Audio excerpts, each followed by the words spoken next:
What's going on, Squirrel Squad? How you doing? This is your boy, the Squirrel. I have no idea what I'm doing. Anyways, what's going on, folks? This is the pure insanity of Operation Mincemeat in World War II. West Country Nordic sent this over to me. Great friend of the channels. We speak quite often. He recommends a lot of the videos that you folks see me do. And this one here is something, I don't know, I've never heard of Operation Mincemeat, so I'm very interested to find out a little more about it. I like learning things. You know, I always love to learn. It's the main reason why I started doing this. So anytime I get a good piece where I learn some history, it's always nice.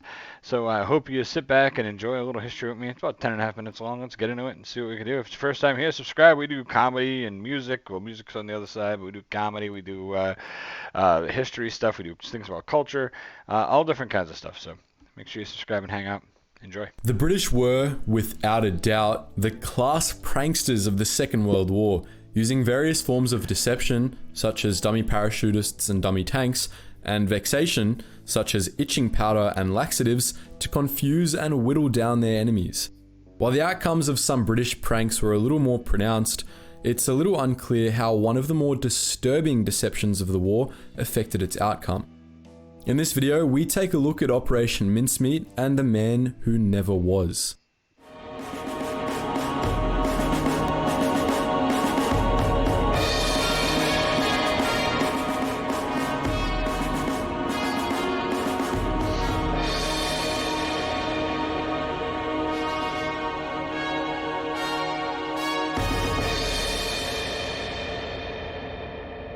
Front. Link in description. From October 1940 to April 1941, Hitler did what Mussolini could not and captured Greece. The German occupation was brutal, resulting in the deaths of tens of thousands of Greeks and the ruination of Greece's economy. In 1943, the Allies geared up to invade the Italian island of Sardinia, Greece, and the Balkans, but not really. What they really wanted to do was take Sicily, but Hitler and Mussolini didn't need to know about this. In fact, the Allies made it their mission to trick the Axis into thinking Allied invasions of Sardinia, Greece, and the Balkans were on their way. On a whole, this deception was known as Operation Barclay, and while the Allies undertook a variety of other ruses under Operation Barclay, the British ruse known as Operation Mincemeat is what we're focusing on today. But just what was Operation Mincemeat? In 1939, British Royal Navy Rear Admiral John Godfrey, Director of Naval Intelligence, wrote a paper which likened wartime deception to, of all things, fly fishing. But this very paper, deemed the Trout Memo, may have been a deception in of itself, having possibly been written by Godfrey's assistant Ian Fleming instead, with Godfrey taking the credit. If the name Ian Fleming sounds familiar to you, it's very likely because Fleming was the bloke who wrote the James Bond series. Aha! I knew that name sounded familiar. I was like, man, Ian Fleming, who the heck? Well, that makes much more sense now. There you go. Yeah, Casino Royale, Moonraker. Within the Trout Memo, Godfrey or Fleming, who even knows, made one rather grim yet clever suggestion. While by no means an original concept, suggestion number 28 of the Trout Memo stated, a corpse dressed as an airman with dispatches in his pockets could be dropped on the coast, supposedly from a parachute that has failed. Of course, it would have to be a fresh corpse. Taking inspiration from suggestion 28, as well as from similar occurrences in the Great War and World War II, a British MI5 intelligence officer by the name of Charles Cholmondeley conceived a plan. He would dress a corpse up looking like a British officer, fill his pockets with documents pertaining to fictitious Allied invasions of Sardinia, Greece, and the Balkans, and dump him somewhere where he'd end up in Axis hands, all to divert Hitler and Mussolini from the true invasion site, which was Sicily. Comprehending the plan's potential, the Royal Navy assigned Naval Intelligence Officer Ewan Montagu, who had worked with our buddy Godfrey before, to Cholmondeley, and together they ironed out the kinks. Basically, they had to figure out whose corpse they would use, whom they would make the corpse out to be. That's what I was wondering. Like, are they going to use a real corpse, or are they just going to pack a bunch of hams in a suit? Which documents they would stuff in the corpse's pockets, and how and where they would dump the corpse. This is when it got a little disturbing, if a little sad. The corpse they selected had belonged to a Welsh homeless man named Glendo Michael, who, after both his parents were dead, became a homeless man on the streets of London.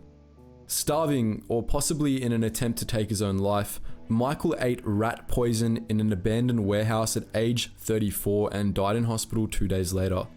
While that was bad news for Michael, it was good news for the Allies. Cholmondeley and Montagu put their minds to creating an entirely fictitious identity for the corpse. Seemingly overnight, a homeless Welshman became William Martin of the Royal Marines, the man who never was.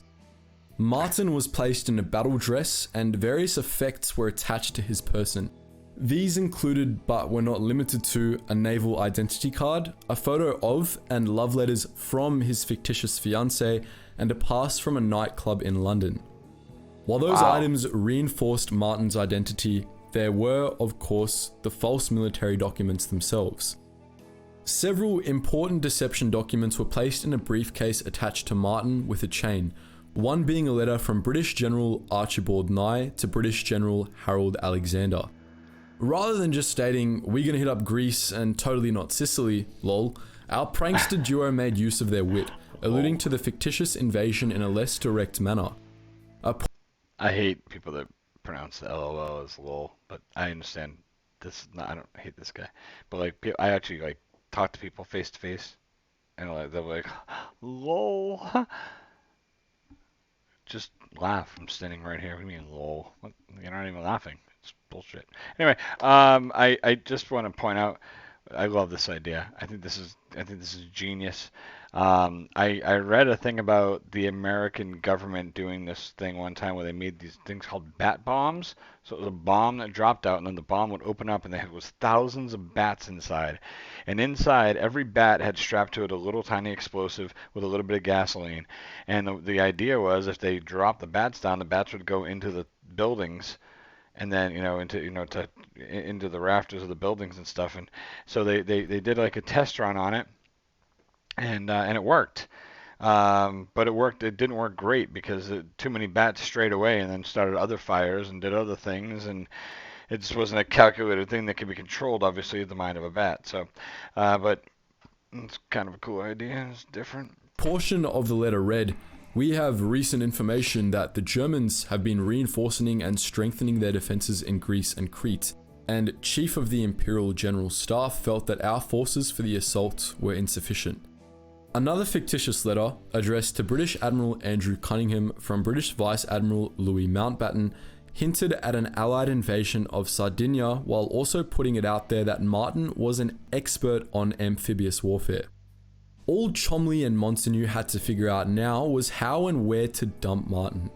It was decided they would make it seem as if he had been the victim of a plane crash, and they intended for him to wash up on the shore of Huelva in southern Spain, where the tides and currents were predictable and where they knew a German Abwehr agent was active. Instead of actually crashing a plane with Martin inside of it, or instead of dumping him from a moving plane, they put him in a sealed canister inside the Royal Navy sub HMS Seraph, which was bombed twice on its way to the delivery point. When the HMS Seraph finally and safely arrived off the Spanish coast on the 29th of April 1943, Martin was pushed into the water. The success of Operation Mincemeat was now in fate's hands. Wow. A day later, a Spanish fisherman spotted something strange on the coastline. After the fisherman notified the authorities, the corpse and its effects ended up with the Spanish military, though a British vice consul living in the city was able to notify the British that their package had arrived as planned. The vice consul even attended the autopsy, at which William Martin of the Royal Marines was deemed to have died at sea. He was buried in Huelva, but his personal effects ended up in Madrid. The Spanish military held on tightly to the briefcase for a while, but was ultimately persuaded to let German Abwehr agents operating in the area open it and see its contents. The information reached Germany on the 8th of May 1943, soon after which Allied command received a message which read, "Mincemeat swallowed rod, line and sinker by the right people, and they look like they're acting on it." And act on it, the Germans did. On the 14th of May, German Grand Admiral Karl Dönitz wrote, The Führer does not agree with Mussolini that the most likely invasion point is Sicily. He believes that the discovered British order confirms the assumption that the planned attacks will be directed mainly against Greece. In preparation, Hitler bolstered his forces in the Mediterranean, doubling his infantry might in Sardinia to 10,000, transferring fighter aircraft from Sicily to Sardinia, transferring 7 infantry divisions to Greece, relocating torpedo boats from Sicily to Greece, and relocating 10 infantry divisions and 2 panzer divisions to the Balkans. On the 9th of July 1943, the Allies invaded Sicily. By the 17th of August, the island was in Allied control. Mussolini's regime was history. Though, while the Allies had dealt the Axis a defeat, it's unclear exactly how much Operation Mincemeat influenced Hitler's decision to bolster Sardinia, Greece, and the Balkans. Hitler had feared an invasion of the Balkans prior to Mincemeat, and he wasn't all too trusting in Mussolini and Italy's ability at this point in the war anyway. What we can say for sure is that the Allies copped a whole lot less hurt than they had expected to, with a campaign they expected to last 90 days, taking just 38 days in reality. In the words of British historian Ben McIntyre, of the 160,000 Allied soldiers who took part in the invasion and conquest of Sicily, more than 153,000 were still alive at the end. That so many survived was due, in no small measure, to a man who died 7 months earlier. But we're interested to hear what you think. Had you heard of Operation Mincemeat and the... I've never heard of Operation Mincemeat. Have you? I thought that was really interesting. I love it when people do like little secretive things, especially in war. You know, like come up with a bright idea like this. I did want to point something out. They showed Adolf Hitler a couple times. I just want to point out what a piece of shit that guy was. There we go. Now that I pointed that out, let's move on. What a cool idea. I think the way they did it to deliver the body was probably the best idea. You know, they initially talked about like, you know, maybe a failed parachute or something. All I could think about, I kept thinking in my head watching this going, all right, how are they going to convince these people this guy wasn't a rotting corpse that died days earlier when they dropped him from the sky? So when they threw him in the water, it made sense. I'm sure they preserved him, and then they threw him in the water and had time for the, you know, whatever. But for him to thaw out or however they preserved him. But wow, that's an interesting story. That's really cool. So they ended up getting Sicily because they took this dead guy and stuffed him with some fake papers. What a great idea. And to think that the guy who wrote James Bond may possibly have come up with this concept. That's even crazier. Tell me what you thought of this, guys. What did you think of this video? I'm interested to find out. Did you like it? Did you learn something new? Did you think it was cool? Did you think it sucked? If that sucked, you can tell me it sucked. It's all right. I thought it was cool. I didn't think it sucked, but hey, it's like chocolate and vanilla in this world. I gotta go. I don't know, I have to go, but I'm gonna go. See you guys. Scroll up.